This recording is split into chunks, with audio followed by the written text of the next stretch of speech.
ಇಲ್ಲಿ ಒಂದು play card ಇಟ್ಟಿದ್ದಾರೆ ಯಡಿಯೂರಪ್ಪನವರ ವಿಚಾರ. ಏನೇ ನನಗೆ ನನ್ನ ಬಿಜೆಪಿ ಅಧ್ಯಕ್ಷ ಭ್ರಷ್ಟಾಚಾರದ ಪಿತಾಮಹ ಅಂತಿದ್ದಾರೆ ಮಿಸ್ಟರ್ ವಿಜೇಂದ್ರ. ನಿಮ್ಮ ತಂದೆ ಯಾಕೆ ರಾಜೀನಾಮೆ ಕೊಟ್ಟರು? ಏನ್ ತಪ್ಪು ಮಾಡಿದ್ರು? ಯಾಕೆ ಬಿಜೆಪಿಯವರು ರಾಜೀನಾಮೆಯನ್ನು ಕೊಡಿಸಿದ್ರು? ಯಾಕೆ ವಿಧಾನಸೌಧದಿಂದ ಕಣ್ಣಲ್ಲಿ ನೀರಾಕಿ ರಾಜೀನಾಮೆ ತೆಗೆದುಕೊಂಡವರು?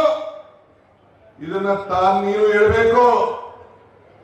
ಹಿಂದೆ ಯಡಿಯೂರಪ್ಪನವರು ರಾಜೀನಾಮೆ ಕೊಟ್ಟು ಜೈಲಿಗೆ ಹೋಗಿದ್ರಲ್ಲ, ಏನು ಇದೇ ಗವರ್ನರ್ ಸ್ಯಾಂಕ್ಷನ್ ಮಾಡಿದ್ರಲ್ಲ, ಯಾಕೆ ಸ್ಯಾಂಕ್ಷನ್ ಮಾಡಿದ್ರು?